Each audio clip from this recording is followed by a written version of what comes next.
दोस्तों तैयार हो जाइए, क्योंकि आज जो खबर हम आपको बताने जा रहे हैं वह सिर्फ एक खबर नहीं, ये डिजिटल दुनिया में छिड़ चुकी एक ऐसी महायुद्ध की शुरुआत है जिसका असर आने वाले कई दशकों तक महसूस किया जाएगा। ये वही खबर है जो वॉशिंगटन से लेकर दिल्ली तक, सिलिकॉन वैली से लेकर मुंबई के टेक पार्क्स तक हर जगह चर्चा का सबसे बड़ा मुद्दा बन चुकी है। और यकीन मानिए, इस बार मामला सिर्फ राजनीति का नहीं, सिर्फ टेक्नोलॉजी का नहीं, बल्कि पूरी की पूरी डिजिटल संप्रभुता यानी डिजिटल स्वतंत्रता का है। अमेरिका, जो दशकों से दुनिया के डिजिटल साम्राज्य का बादशाह बना बैठा था, जिसने अपने गूगल, फेसबुक, इंस्टाग्राम, ट्विटर और व्हाट्सएप जैसे हथियारों से पूरी दुनिया को अपनी मुट्ठी में कैद कर रखा था, आज पहली बार किसी ने उसकी नींव हिला दी है। और यह कोई छोटा मोटा देश नहीं, बल्कि दुनिया का सबसे बड़ा लोकतंत्र भारत है। कहानी की शुरुआत होती है कुछ हफ्ते पहले, जब अमेरिका ने भारत के खिलाफ अपना अब तक का सबसे बड़ा आर्थिक हथियार चला 50% तक का टैरिफ। अमेरिका को लगा कि यह कदम भारत की अर्थव्यवस्था पर सीधा दबाव डालेगा, भारतीय कंपनियां घुटने टेक देंगी और भारत सरकार उनके आगे झुक जाएगी। लेकिन दोस्तों, ये 21वीं सदी का भारत है जो झुकने के लिए नहीं, बल्कि पलटवार करने के लिए जाना जाता है। और इस बार पलटवार इतना जोरदार था कि व्हाइट हाउस में बैठे सलाहकार भी हैरान रह गए। भारत ने सबसे पहले उन सभी चीजों के इंपोर्ट और एक्सपोर्ट पर रोक लगा दी जिन पर अमेरिका भारत पर निर्भर था।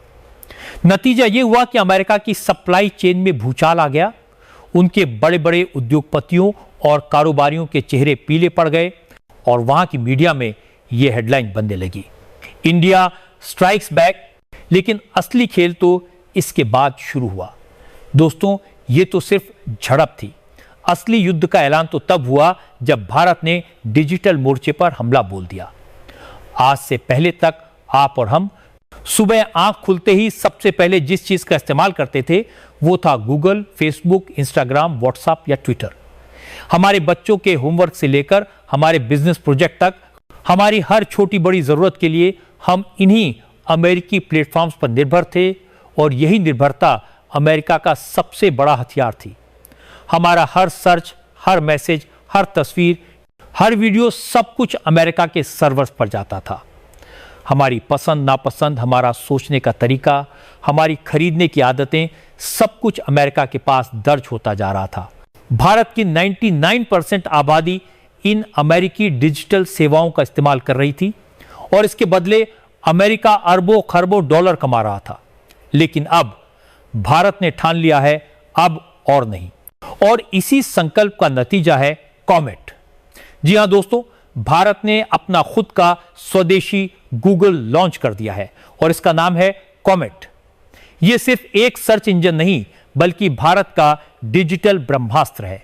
कॉमेट की ताकत का अंदाजा आप इस बात से लगा सकते हैं कि लॉन्च के पहले ही 24 घंटों में इसे दुनिया के 100 देशों में डाउनलोड किया गया और यह डाउनलोड रिकॉर्ड तोड़ गया।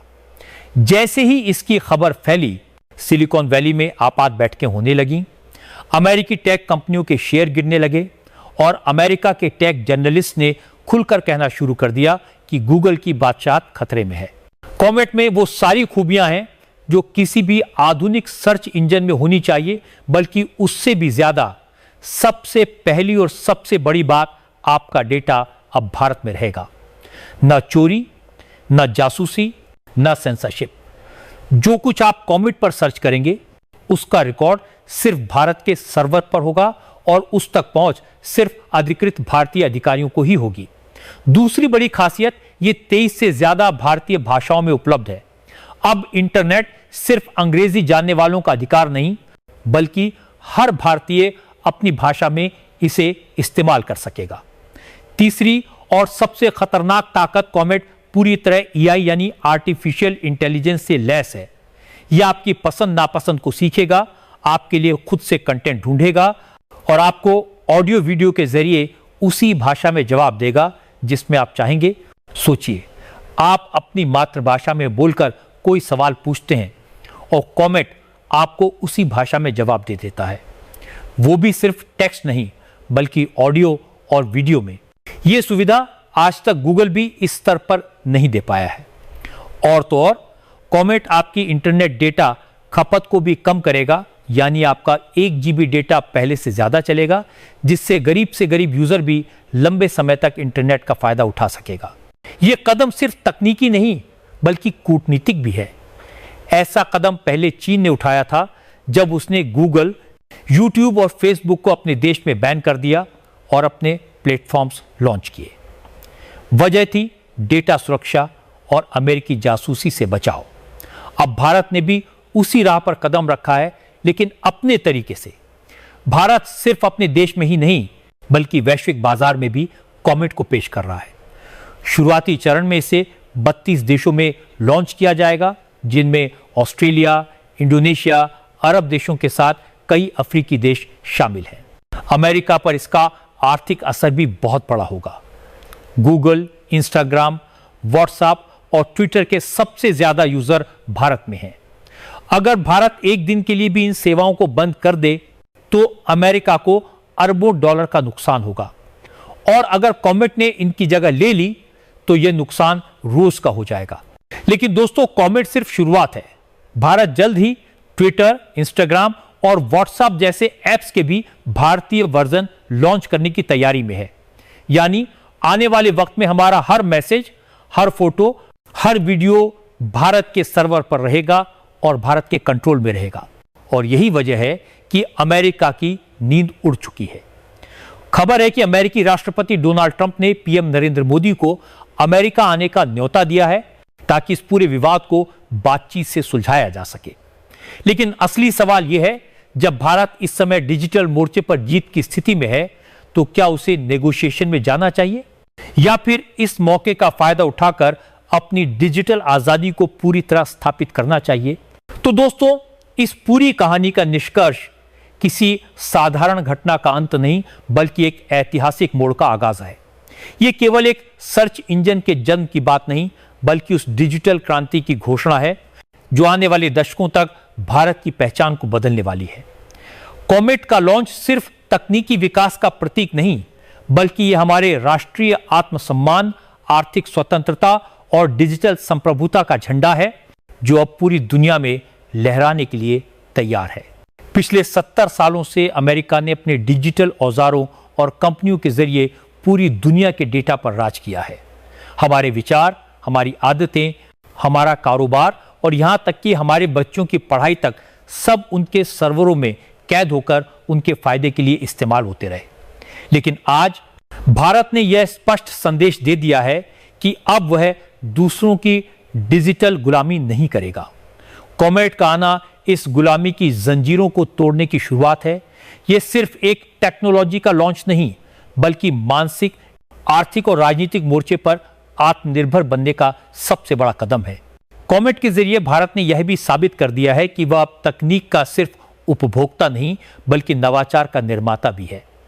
यह वही भारत है जिसने कभी आईटी और सॉफ्टवेयर सेवाओं से दुनिया को चौंकाया था और अब एआई और डेटा सुरक्षा के क्षेत्र में भी दुनिया को पीछे छोड़ने की तैयारी में है। यह कदम केवल हमारे देश के 140 करोड़ नागरिकों के डेटा को सुरक्षित रखने का वादा नहीं बल्कि विश्व के सामने एक आदर्श स्थापित करने का प्रयास है कि तकनीकी प्रगति के साथ साथ निजता और संप्रभुता भी सुरक्षित रह सकती है। आर्थिक दृष्टि से देखें तो यह फैसला अमेरिका जैसी महाशक्ति के लिए भी एक सीधी चुनौती है। भारत का बाजार दुनिया के सबसे बड़े इंटरनेट यूजर बेस के रूप में पहचाना जाता है। अगर यह बाजार अमेरिकी प्लेटफॉर्म से हटकर भारतीय प्लेटफॉर्म्स पर आ जाता है तो न सिर्फ अरबों डॉलर की धनराशि यहीं देश में घूमेगी बल्कि लाखों युवाओं के लिए नए रोजगार और स्टार्टअप के अवसर भी पैदा होंगे। यह डिजिटल आत्मनिर्भरता हमारे व्यापार संतुलन को मजबूत करेगी और विदेशी निर्भरता को कम करेगी। कूटनीतिक दृष्टि से भी यह एक मास्टर स्ट्रोक है। अमेरिका जैसे देश जो अब तक डेटा और तकनीक के जरिए दबाव बनाते थे, अब भारत के साथ बराबरी से बातचीत करने पर मजबूर होंगे। आने वाले समय में कॉमेट सिर्फ भारत में ही नहीं बल्कि दर्जनों देशों में अपना पैर पसारेगा, जिससे भारत वैश्विक डिजिटल मानचित्र पर एक नई शक्ति के रूप में उभरेगा। और सबसे महत्वपूर्ण बात, यह कदम एक पीढ़ीगत बदलाव का प्रतीक है। आने वाली पीढ़ियां जब इतिहास पढ़ेंगी तो उन्हें यह साल याद रहेगा कि यही वह समय था जब भारत ने डिजिटल दुनिया में अपना ताज पहन लिया। वे कहेंगे कि जिस तरह 1947 में हमने राजनीतिक आजादी पाई थी, वैसे ही 2025 में हमने डिजिटल आजादी पाई और इस आजादी का नाम है कॉमेट। यह सिर्फ एक ऐप नहीं, यह भारत की डिजिटल स्वतंत्रता का बिगुल है। यह आत्मनिर्भर भारत का डिजिटल स्वरूप है। यह उस युग की शुरुआत है जब भारत सिर्फ दुनिया की तकनीक का हिस्सा नहीं रहेगा, बल्कि उसका नेतृत्व करेगा।